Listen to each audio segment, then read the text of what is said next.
Welcome. For those of you who don't know me, I'm Phoebe Liquar, professor of landscape architecture. Tonight we welcome our Nancy Kralik Endowed Chair, Gina Ford. We're so privileged to have Gina teaching in the school with us this semester. With over 2 decades of practice at the highest level in a diverse range of award-winning urban landscape projects, Gina is known for her design excellence. That on its own would be reason enough for her to be with us here this evening. But in selecting speakers for the lecture series, we not only ask why, but also why now. As detailed in a 2019 article in Landscape Architecture magazine titled The Big Time, The Bigger Time, and if you haven't read it, you should do so right after this lecture. Gina Ford has played a leading role in a movement of women who are changing the profession through initiatives and tactics centering on diversity, inclusion, and gender equity. Moving out of prominent positions in top firms to start their own women-led practices, these women are defining new models of feminist practice. In 2018, Gina Ford, along with 3 other women, Cinda Gilliland, Rebecca Leonard, and Jamie Maslin Larson, published the Women's Landscape Equality Resolution and held a panel on female leadership at the ASLA annual meeting. Their momentum has continued to build through the creation of WXLA, which you can follow on Instagram, a platform for promoting gender justice and equality. Through all of this work, and as co-founder and principal of Agency Landscape and Planning, Gina has shown us the value of connecting advocacy, teaching, writing, and practice to achieve purposeful, positive change. She shows us that the mission of addressing social equity, cultural vitality, and environmental resilience is not simply an act of optimism. It is an act of courage and invention with very real consequence. Please help me in welcoming Gina Ford.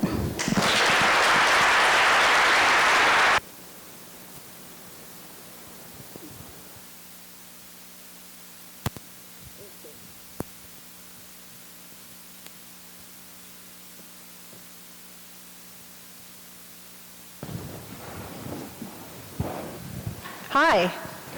Can you hear me? Is it good? Good sound? Hello? Okay. Phoebe, that was a really beautiful introduction. I would expect no less from you. And what an incredible invitation to be part of this community. In a lot of ways, I feel like I've been part of this community in a lot of different threads in my life. So I'm really incredibly grateful to be here, and to all of the faculty that I know and those that I haven't met yet, thank you for having me. Hold on, wait. Look, I'm also the light master. Oh, yeah, don't go to sleep, students. This is my incredible studio. You guys want to raise your hands? Woo, woo. Yeah. And my incredible co-instructor, Maggie Hansen, spent last week in Boston at Franklin Park. Boston, my hometown, Franklin Park, a project that my office is master planning at this moment. And so this confluence of personal and professional life really came to a head last week.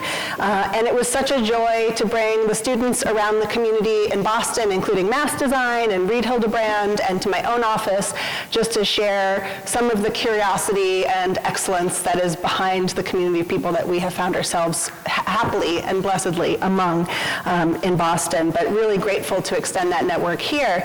And I just want to say that the reason I feel so at home here is partly because, well, one, my family is here. They're up in the third row family. You want to raise your hands? And the Howards too, come on.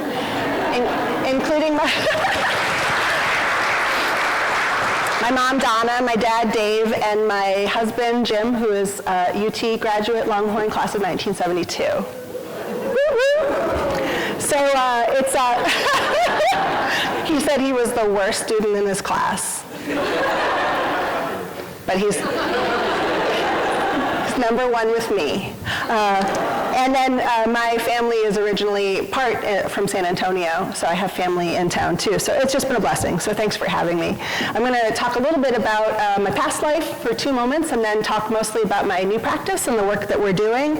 As Phoebe slightly alluded to, for 2 decades I was at Sasaki Associates. I was one of their first female principals in the landscape practice there, and grew to be the only woman on their executive committee, and a very effective executive committee member at that, and did an incredible array of work, and was so blessed to be in that practice for as long as I was, that landscape practice. And it was in that 2 decades of practice that I first apprenticed and got my master's degree at Harvard, and then went on to become a principal, and then went on to lead really a lot of that firm's public work. And so everything from waterfront design to resiliency planning, community engagement, cultural vitality, streetscapes, parks, downtown plans, all of that was under that roof. And what started with flood recovery in Cedar Rapids, Iowa, a real important project in my career. It was my first project as a principal in that office.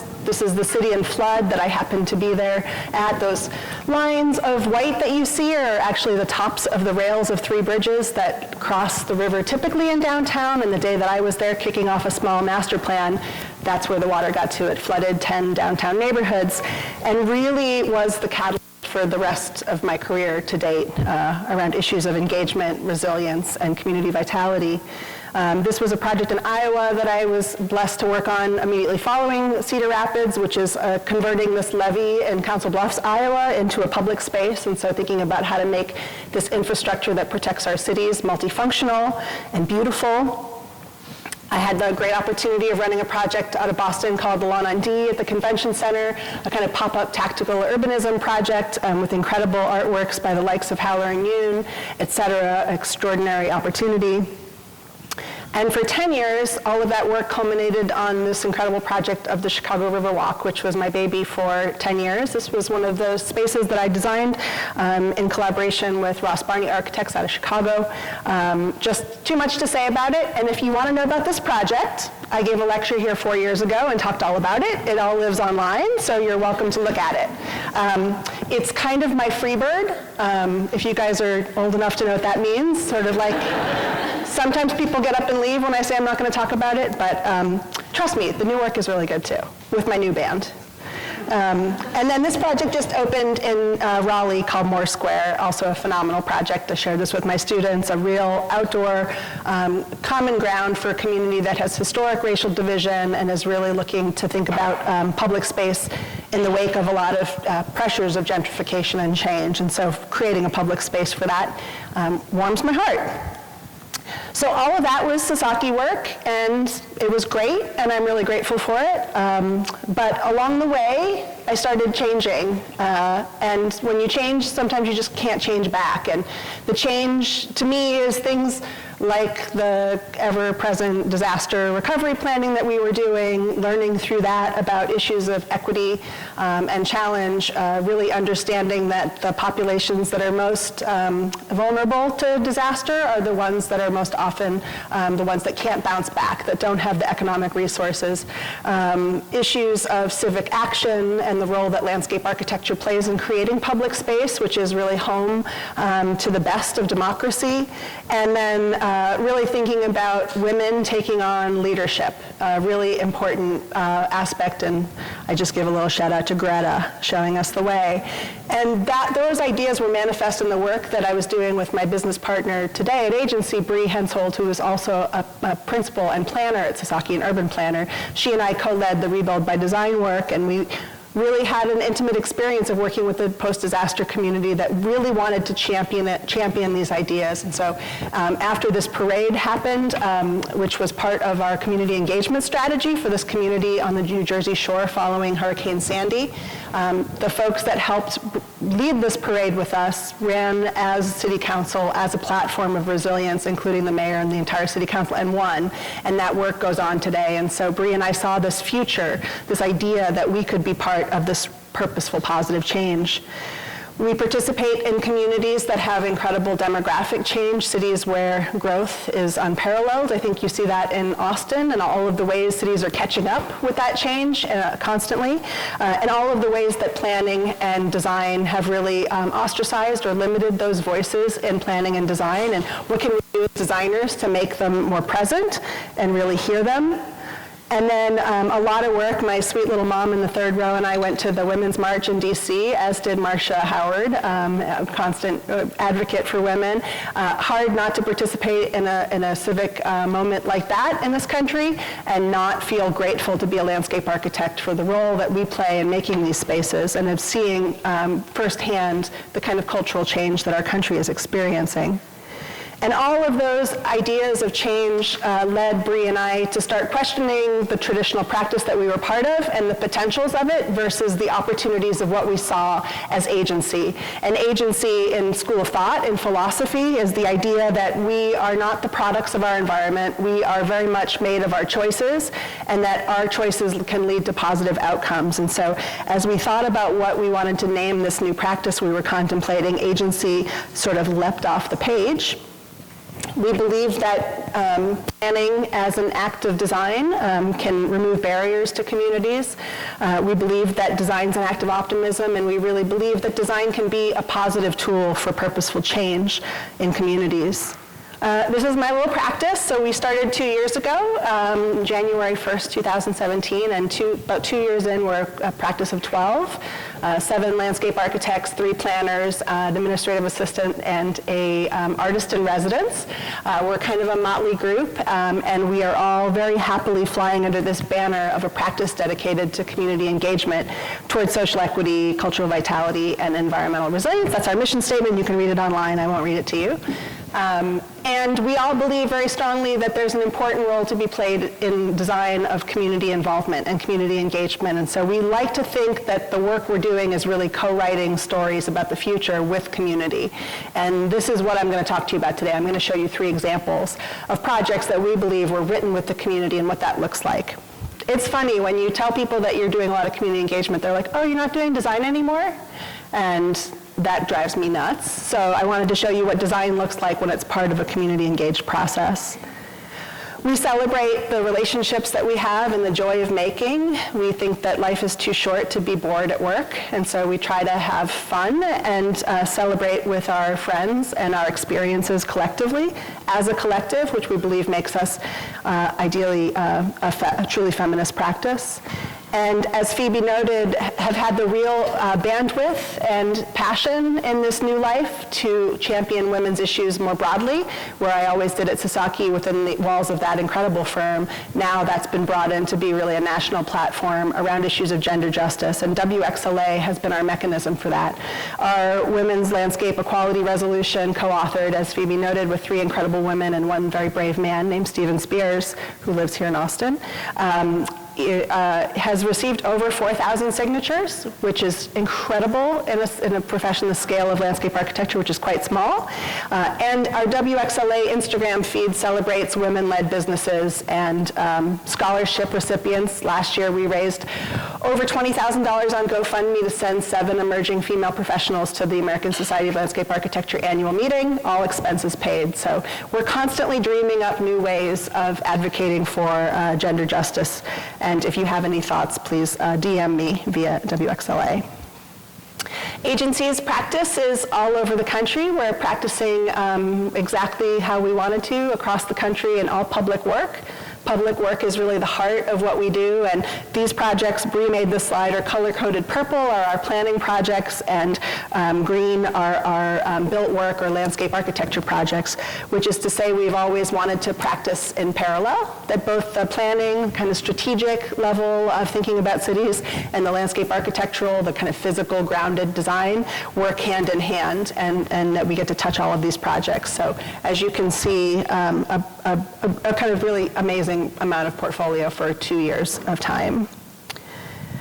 So what I really wanted to talk about today was this thread in my career and certainly in agencies of what it means to design with community, not design for community where they are the passive recipients of your genius, but designing with them, that you're inspired by and they are inspired by a collective conversation that you hold as part of a design process. And that I believe that the best outcomes can come out of this because they're the ones that get realized, they're the ones that get loved, and love is essential to keeping a landscape alive over time. So community engagement, how many of you guys have participated in a process of community engagement? Oh, good number, okay. It often has a really negative cast in design thinking. It often is kind of thought about as a box to be checked or a thing that you need to do as part of a process. And the community often comes into those conversations with a lot of distrust of the consultants because there's been this historic territory around design. But we believe that community engagement really is your tool for helping a community make the best decisions for themselves, and that your job is to provide them with those tools and help them see different futures and evaluate them collectively. We love to think that we come at all design process. These are all projects of ours ongoing, and engagement is part of that, that we have humility and open hearts to learn what we don't know about a place, and that importantly, we're not the experts coming in with the answer. The community also is expert, so how do you have a two-way conversation where you're learning and teaching together both ways? Super important in our work. We think it should be fun and accessible because Lord knows I don't go to public meetings when I'm off the clock because they're tedious and boring and awful, and there's usually a talking head and it's awful. So we want to reinvent that, and we look to our peers like Kunkui and Interborough and some of our own work to say this can be fun. We can make, a lot of times we make board games, we make events happen in a landscape to really start to bring the community together. And that it's really about meeting people where they are. So much of what we do is lingo and jargon that only we know. And so we try to use language and interactions that really facilitate meeting people where they are in terms of their understanding of planning and design. And we constantly are incorporating that feedback, listening to it, processing it, feeding it back to the community, confirming that that's what we heard, using that as a design driver. It's a creative process. It's just another input, just like stormwater is, just like climate is. That these things are all being processed by us and fed back as we are able. This is just an example of a drawing that Rhiannon Sinclair at my office made, which was showing a community, actually the entirety of a master planning process. And these little orange dots along the way with the light bulbs were moments along our route where a community member put forward an idea that changed the course of the project or that really inspired us to think about something differently. So you have that orange bubble here, and it says, head to big idea number 1 to see where this landed. And so you can move through and you can see then how that idea influence the design process. And you have to be open-ended. You have to accept that you don't have the answer and you don't know where the process is going to take you, but that you trust that if the community is heard and you hear them and you show them something that's really respectful of their ideas and needs, that it will go somewhere good. We really, as in the example of Rebuild by Design, want to build community capacity. Equity is about the process. It's about who comes to the table, who has voice, and who makes decisions. But it's also about the outcome, what gets made, how is it used, how is it programmed, how does it live for decades in a space, and really ensure that equitable experience of the city. So I want to show you, just those were kind of our values and how we think about community design. I want to show you 3 examples of projects going on at agency right now that are using this philosophy of community engagement and what that has meant for the design thinking. The Sarasota Bayfront on the left-hand side, the Boulevard crossing project with the Atlanta Beltline in the middle, and then the Miller Prize on the right with Exhibit Columbus in Columbus, Indiana. So first, designing with the community, Sarasota Bayfront. How many of you guys have been to the west coast of Florida? Okay, spectacular, yeah, woo. Really interesting confluence of sometimes Latin populations and boomer snowbirds that have moved down from northern states. converging on a place of great beauty and great environmental gloriousness, including on the western coast of Florida, some of the most magnificent sunsets I've ever seen in my entire life. I don't know if that's, Jim, in part due to the humidity of the air, but likely so. So this is kind of the environment of the site that is my project. It's a 53-acre site on the west coast of Sarasota. It today is 67, 68% covered in surface parking lots, which you can see through the trees here, which are all in service of a couple of sort of slowly declining performance venues, a symphony hall here, a formerly defunct science museum, and a performing arts center called the Van Wezel. My client, this is from his apartment, looks down on this site. He is part of a board of people who just thought there was a more responsible use of this bayfront land, especially in a place that has things like red tide, where environmental health has a very direct benefit on the experience of a place through smell and experience. And so they asked us, they asked a whole bunch of people to come and compete for a master plan for this 53 acres. What could the future of this be that's better than 68% asphalt? This was a project I actually led as I was just about to leave Sasaki, which was really interesting. So I interviewed with my Sasaki design team. We were awarded the project, and then I had to call the client and say, hey, so sorry, but I'm just about to leave. And they said, that's totally fine, you go, but you're still sticking with us. So whatever you guys need to work it out. You're going to lead this project. So I had the great benefit of leaving my firm and then doing a year, almost 2 now, of work leading this team. And we had a whole bunch of local experts and an implementation team of specialists all looking at what the future of this property could be. So experts from, sustainability to hydrology, programming, arts, culture, economics, and then all of the design disciplines, architecture, urban design, planning, landscape architecture, et cetera. In the course of that process, over 9 months in 2018, we had 31 public meetings with over 3,700 community members, very active population. We had extensive social media campaigns. We had over 45,000 unique moments of connection to the community there, and it's a community of less than 60,000 people year-round. So just to say, we were everywhere all the time talking about this project. Through the course of the project, we had 4 major milestone public meetings where we went to the community and, again, tried to make it fun, tried to make it engaging. But in addition to the community meetings, we also did the Sarasota's first ever Facebook Live with the mayor, who's there in the middle. It was in a church basement. There were donuts. Nobody came. It was really sad. The only picture I have is the 3 of us, my client, the mayor, and myself, sitting at a table. We couldn't shoot the audience because there wasn't any. And I had stayed through the weekend for this because she had said, you aren't reaching my people in Newtown, the black population hasn't shown up to your meetings, you need to come and do this donut thing on Saturday. I said, absolutely, we want to see your people. And they didn't show up, so it was a little sad. And then they decided to do Facebook Live just because, we were there, we might as well do it. We had over 7,000 people watch the Facebook Live video, so just one of those fun things that happens in a process. We went out to meet with different groups, so when we didn't see young folks coming, we would go out to meet with young kids. This was the Girls Inc. group, which was predominantly young women of color. We had the big public meetings, and we just were out and about pretty constantly. We went to all of the events, we led site tours, we had beer, kind of a specialty cocktail night at a Young Professionals Beer Garden event, so really doing everything we could do to hit every demographic.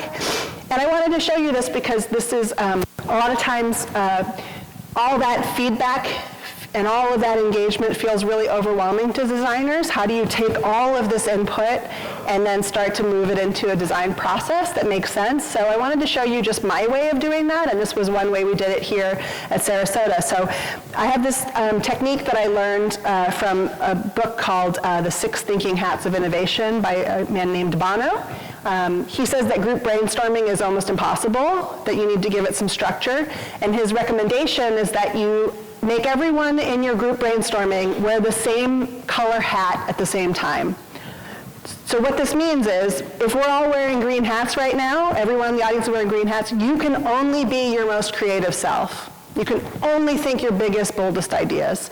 You can't shoot down anybody else's idea. You can't what about or no or that can't work because it's just big dreams. So you actually go through a series of hats that you make your team wear together. And so after all that community input, I brought my whole team together. There were 20 of us, and we all green hatted at the same time. And I just wrote down everything everyone said. So, someone wants, I don't know, a putting green, and somebody else wants barge restaurants. We were just everything we could imagine. Then we took those green hats and we started thinking about how do they cluster into ideas. So there was one that was, well, let's think about this terrain, this big idea of topography that could capture these views and do all these things, see the sunset that people were talking about.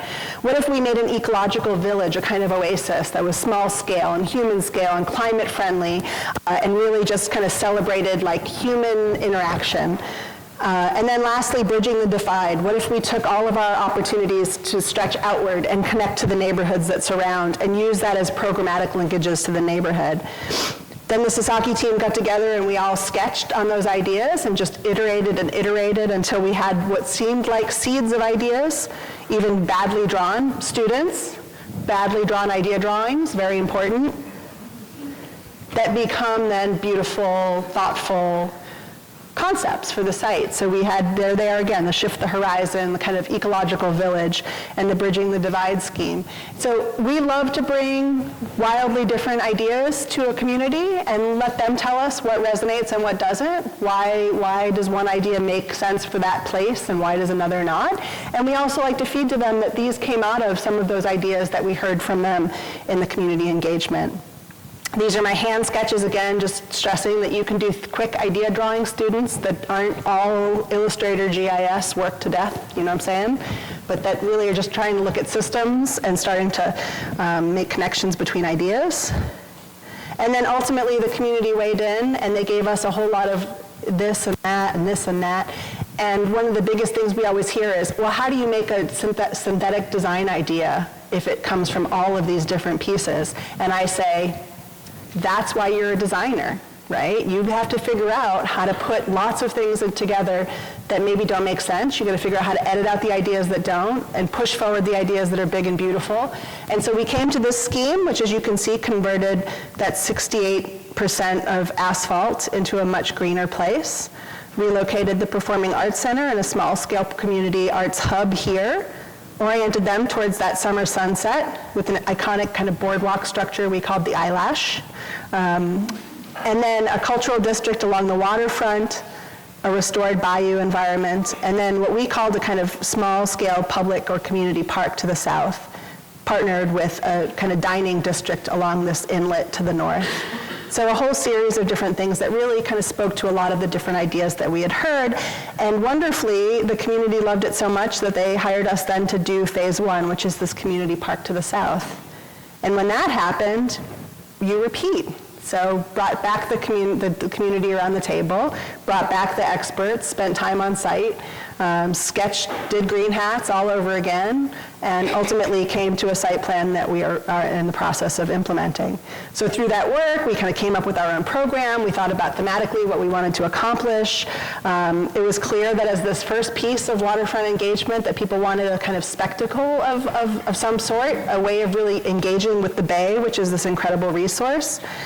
And so from that came this idea of what we call the spiral boardwalk.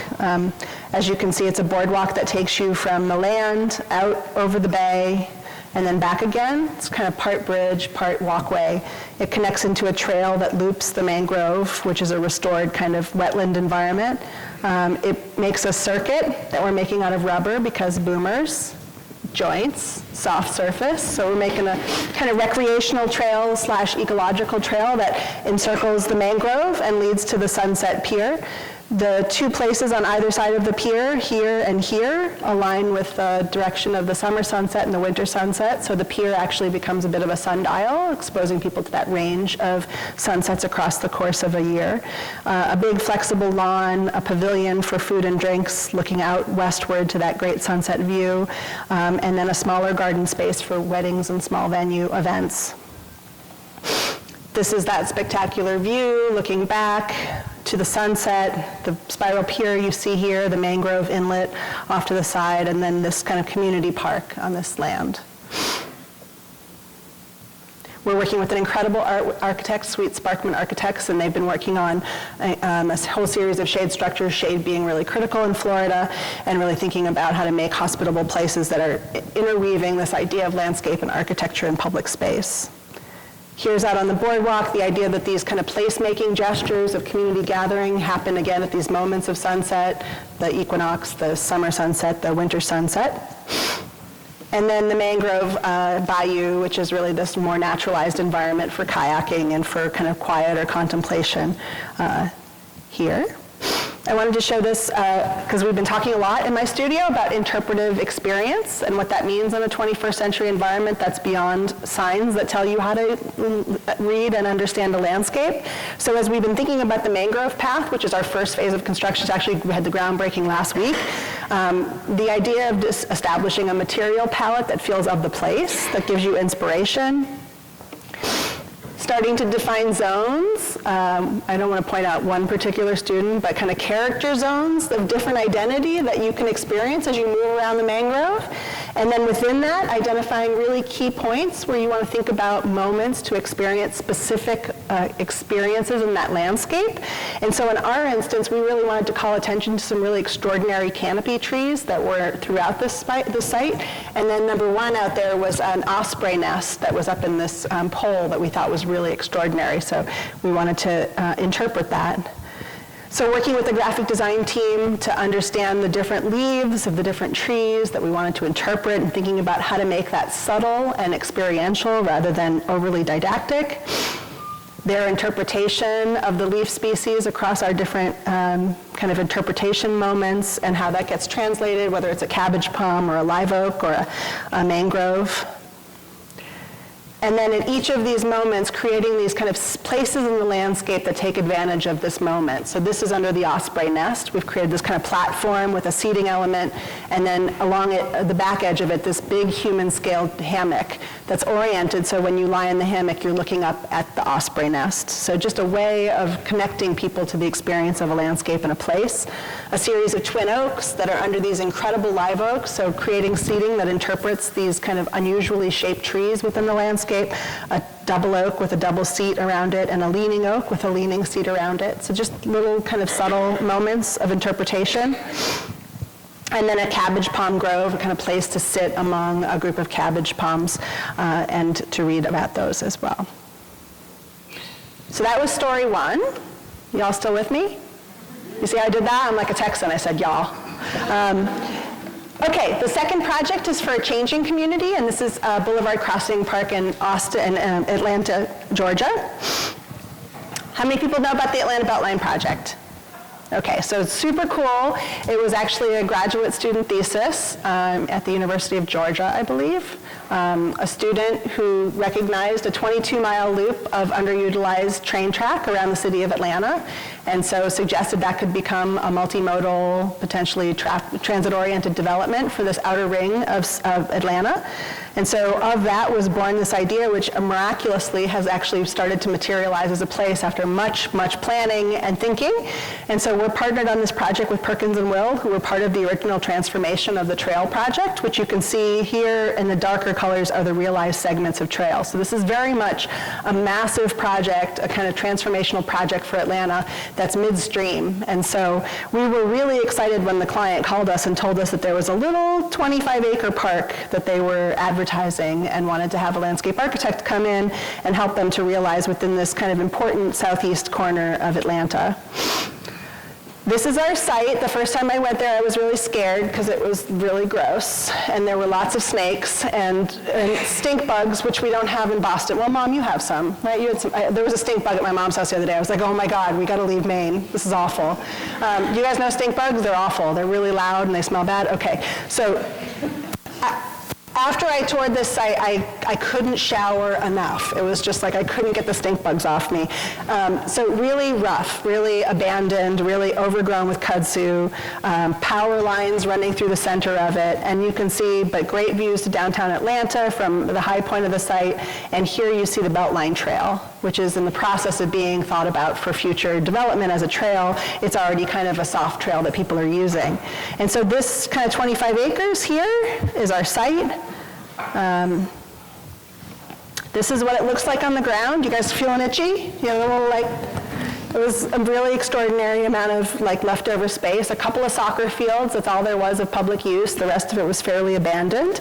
But it was really inspiring because it had 100 feet of grade change from one side to the other, which is a lot in a 25-acre site, and it had this incredible view to downtown Atlanta from the high point. So, and there was a spoil heap here, which we climbed up and we could see that you could see that view of Atlanta. So it became a real kind of, this is a great opportunity to make this kind of bigger connection from this site.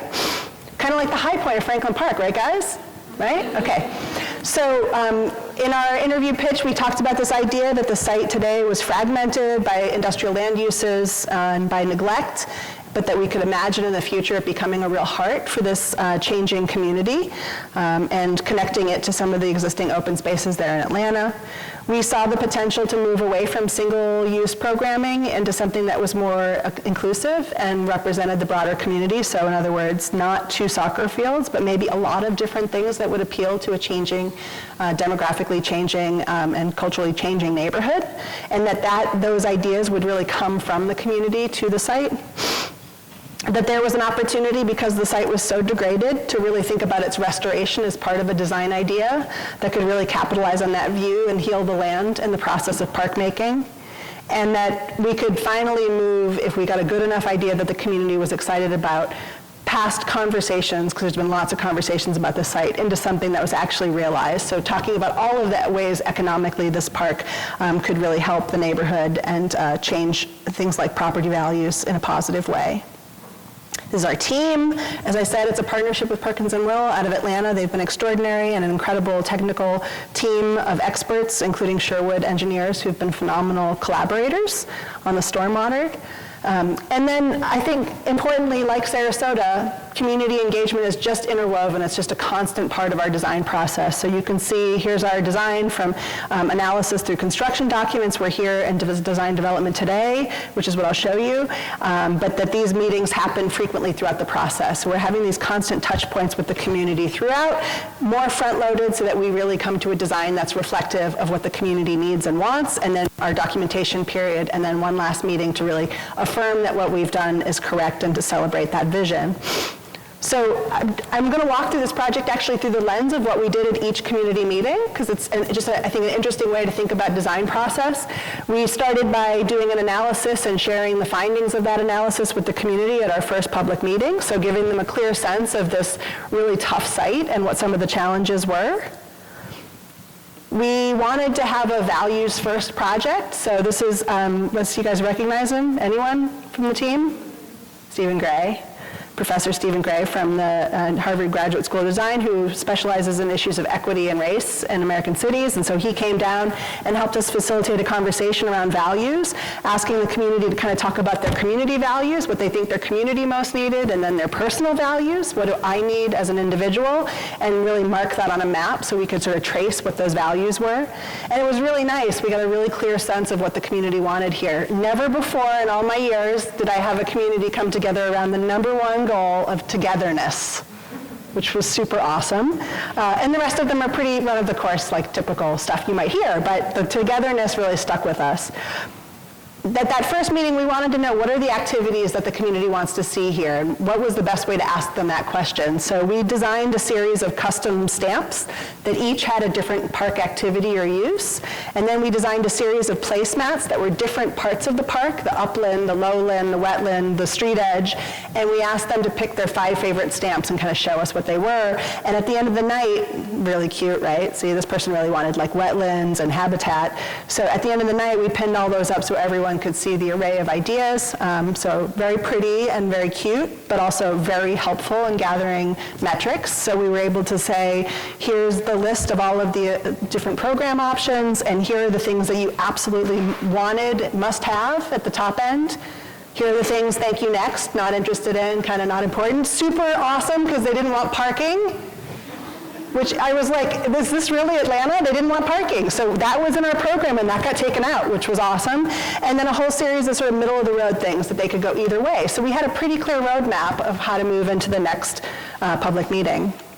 So we took those program ideas, we went back to our studio, we green-hatted, we did our sketching, and we came up with three big idea options. The Hillside Park, which was really about taking advantage of this incredible topography.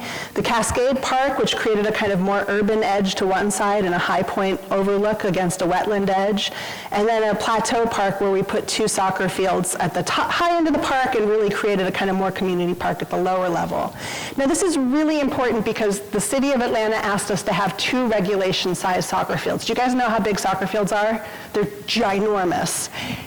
And do you know what it's like to try to put 2 soccer fields on a site that's got 100, I'm looking at my husband, you know, 100 feet of grade from one side to the other and 2 like massive, can't be more than 0.5% slope on the site. So we were really struggling to figure out where to put the 2 fields, and soccer fields don't really inspire togetherness, right? You don't think soccer togetherness? So we went back to the community with this one option that said, okay, what if there's 1 field and then a multi-purpose kind of oval? That's an event lawn that can sometimes be used for soccer, but it's not inherent in its identity that it's a soccer field. Lo and behold, they loved it. So we went back to the community because topography was so important. We actually modeled the existing conditions and the 3 schemes, let the community actually gave them scorecards, let them tell us about what they liked and didn't like. They got to tell us that they hated the 2 fields side by side and really liked the oval event lawn. Then we got to categorize. This is a lot of text. You don't have to read it. I'll tell you the high level, that the 3 schemes are down the side, and then we were able to, again, quantify and have metrics to what they liked and didn't like.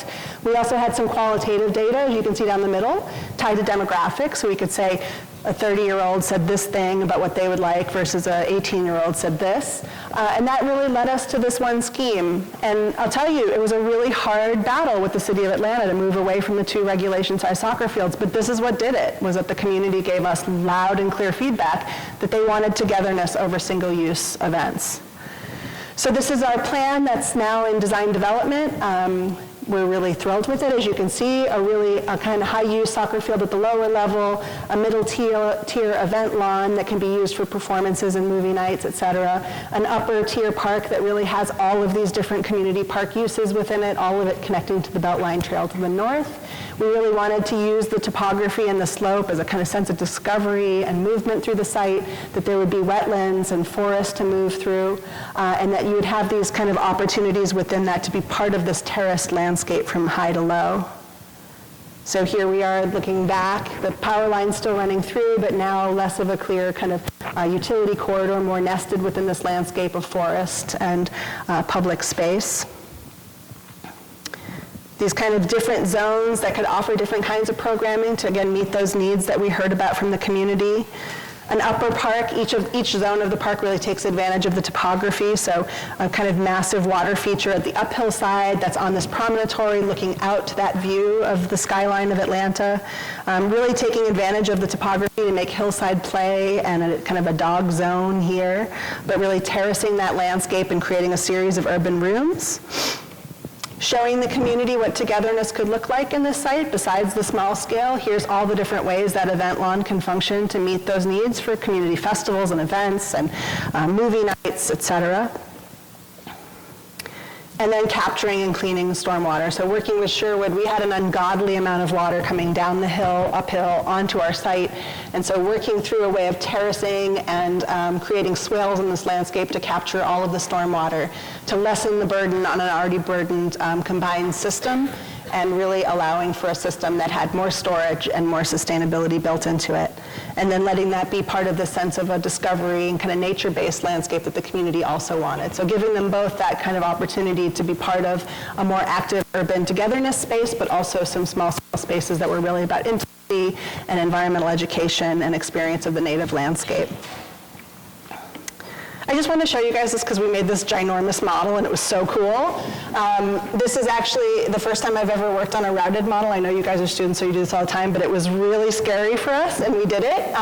So we routed out this model and we built this because we wanted to show the community their future park and what togetherness looked like. So this is the landscape in play.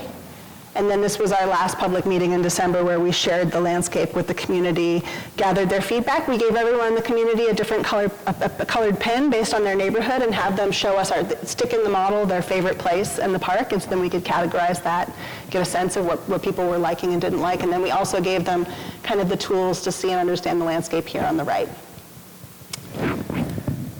Okay, story number 2. You guys still with me? How am I doing on time? Is it okay? We okay? One more? Okay. All right, this is the last story. This is about what happens when the community you're working with becomes the subject of your design, and that you get really inspired to tell the story of them as part of your design work. This is the Miller Prize. So the Miller Prize is a prize that's given out every other year to 5 up-and-coming firms to come and do an installation in the amazing architectural mecca of Columbus, Indiana. Do you guys know Columbus, Indiana? Why are you giggling? What? Wait, is there a joke? Was there a studio about Columbus, Indiana? No. Okay. Columbus, Indiana is like this really weird architectural Mayberry in the middle of Indiana. It's got all of this incredible architecture. It's just unbelievable. And every other year, as a part of their attempt to preserve heritage and celebrate their unique heritage, they bring designers in to do this really kind of couple-week-long exhibition of architectural works. And agency, Landscape and Planning, my little firm, interviewed for this and were selected to be the first and only landscape architect and planner duo to win this prize. So it was us and 4 other architects that did this work. Those architects were like Frida Escobedo, Mass Design, who am I forgetting? Brian E. Roberts, just really incredible thinkers. Oh, So Ill out of New York City. So, and then us, our little practice. And then they give you a site. So they say, okay, here's $70,000 over the course of a year. Make us something that speaks to our heritage. And we're going to give you a site. And then this is the one they gave us, which is a brick sidewalk next to a big building, as you can see. We couldn't touch the building. The building is an AT&T switching center. We never actually got inside it. It's sort of an impenetrable fortress. You can't see in either. It's all reflective glass, so you don't really know what's going on. And we could tell there had been some trauma here, because this landscape is not happy. Can you guys tell it's not happy? But there was, we'll talk about that in a second. Yeah, you guys looking at the weeping cherries? Yeah, there's a lot of clues that there's been some landscape trauma here. So this was our site, a very kind of unusual site. And in doing our history, we came up with, these were our 4 tenets of our site analysis team, studio. 4 super clear ideas that I'll back up with drawings in a moment. The crossroads, we said this is a crossroads, something's been crossed out, there's an unclaimed space here, and then we wanted to talk about weavers of speech. So this was our analysis. The crossroads, we were like 2 blocks off Main Street, not a real kind of hip place, kind of at the edge of no man's land, but close to downtown. So this kind of funny zone, here's our building, there's our sidewalk, there's the church across the street, little kind of cafes, et cetera, here in Columbus. Here's our site in relationship to downtown. Downtown's all the green, this residential neighborhood's the purple. So we're at what some people call the zipper zone, the no man's land between downtown and the neighborhood, where nobody really goes unless they're driving home or driving downtown. We knew something had been crossed out. We didn't realize the extent to which things had been crossed out. This is the facade of the building when the trellis, which lined the sidewalks, was fully in bloom in the 1980s. So this is Paul Kennan's masterpiece, a kind of machine in the garden, where the trellis was covered in these green vines. And we heard from the community, again, listening and hearing, that one day they came and they just ripped all of this out, and they ripped down the trellis. In thinking about that, we wanted to look at what actually had been the history of the site. We saw that there had been lots of erasures. There was originally a couple-story building that became a kind of switching station for AT&T switching, like for phones connecting people. That eventually became Paul Kennan's masterpiece, which he wrapped in this metallic sheath and had these trellises, which brought vines up all 4 stories of this building. And then, as I was saying, in the 90s, because of bird problems and the pollution on the sidewalk that the birds were causing, they came and they started removing the trellis and all of the vines one day. And it was traumatic for the people who look at this building every day from across the street. They still could like well up in tears telling us about this. And so we had this really strong sense that this had really been a kind of demolished landscape. And we found this quote from Kevin Kennan, Paul Kennan's son: "For my father, the trellis was an integral part of the building. The idea was central to the heart and soul of this building." So we knew that that was kind of the crux of our project. And this is what's remnant. So this kind of really unfortunate and heartwarming attempt by the community to re-green the sidewalk in the ways that they could. So these little cherries, trees, little shrubs around the base. But you have to imagine this trellis used to be covered with these wisteria vines, so it would have turned purple all at once in the spring. It would have been magnificent. So again, we knew our problem was clear. And then lastly, as a feminist practice, we were thrilled that this was a place where women first had jobs, that this was a place where switching station, women first were gainfully employed to use their melodious voices, because originally young boys were actually switching operators, but they were rude to customers, and so they brought in older women who could, you know, be gracious. And so it was really kind of a first moment of economic prosperity for women, that they could have their own jobs doing this work. And what a beautiful idea. They're like making connections between people in the ether by switching these cables. So we loved this. But that's gone, right? That's obsolete. That doesn't exist anymore. So we thought, very much like we often feel as women in the design profession, that we feel like we're invisible sometimes because we're often treated like we're not there. These are a lot of famous couples you might recognize. You might not know that the men all had equal female partners that oftentimes were their wives, because sometimes they get awarded for their life's work and he gets it and she doesn't. So this to us was a really powerful thing to say, that women are often erased in the same ways landscapes can be erased, and that this was a really kind of moment for us to say, what does it mean to surface women, to resurface women in a space like this? So for each of our 4 tenants, we developed a strategy for how to use our money and our limited resource to do something. We started by gathering stories from the community. At our first design presentation, we handed out postcards and asked people in the audience to tell us about a woman that changed their life. And we got back hundreds of postcards with the most incredible stories. So these were the postcards. We delivered them to all the public facilities downtown. We delivered them to all these different events. We just had people fill them out whenever we could. And we gathered these stories. We also gathered volunteers. Let us know if you want to come help us with our installation.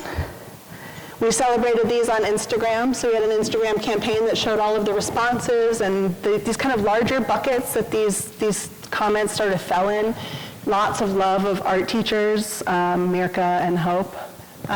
Lots of love of teachers, lots of love of food and eating, family experience, grandparents that nourished us, women in our lives who've taken care of us.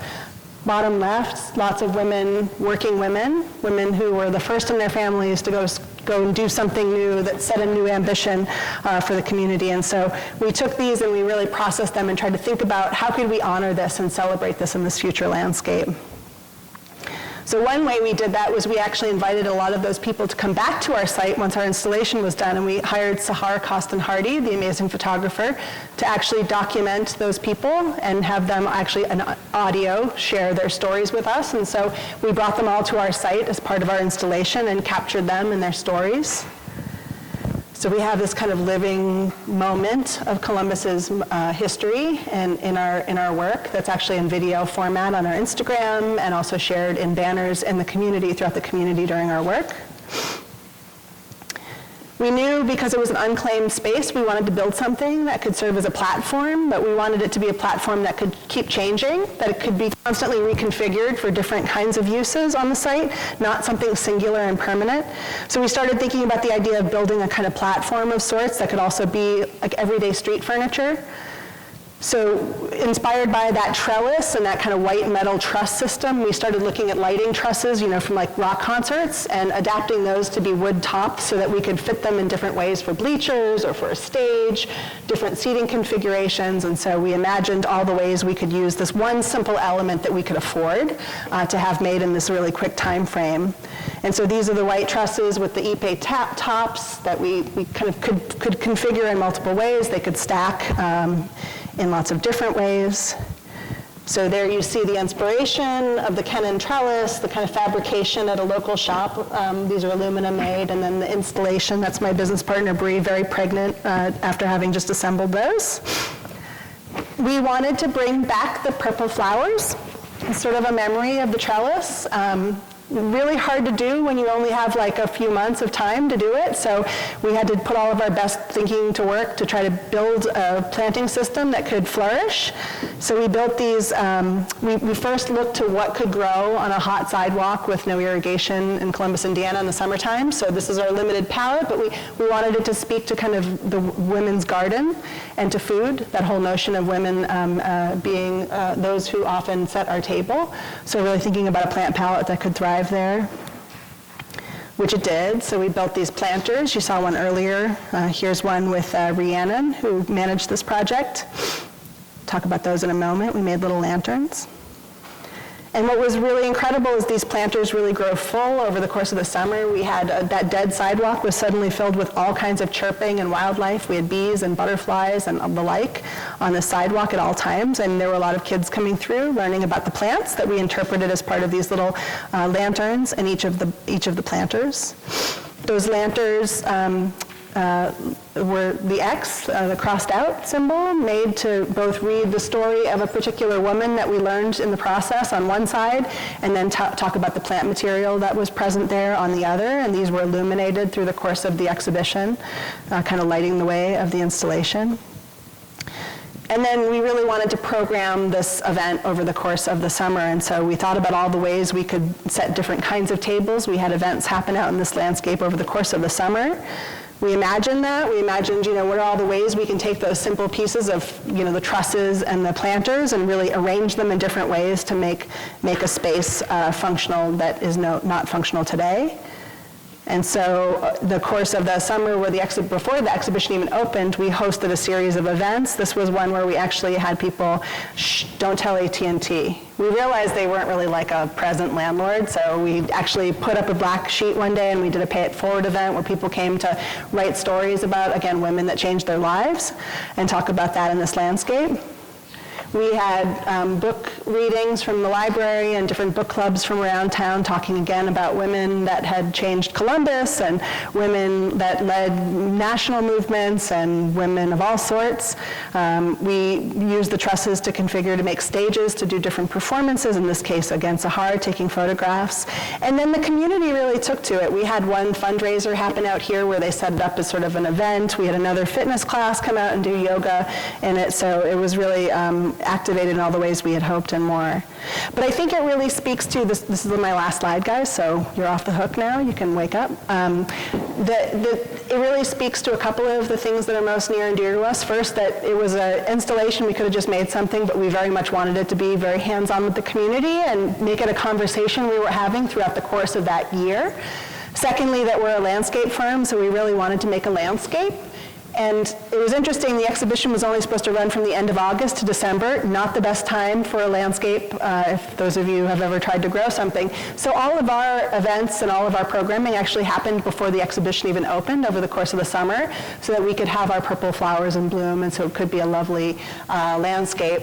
And so this really speaks to kind of a lot of what we love the most about agency, and I'm really proud to say it wasn't very extensively published as part of the exhibition. It was a quiet piece, but it's actually a piece that's made permanent now. The community liked it so much that it's actually staying in place, and there's been a little bit of an endowment to care for this landscape over time. So this little piece has become now a permanent piece in this landscape.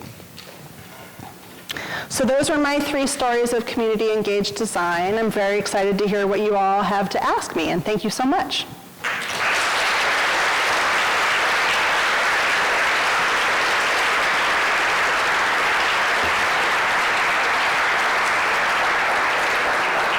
I'm going to try turning on the lights. You guys ready? I don't know what's going to happen. All right.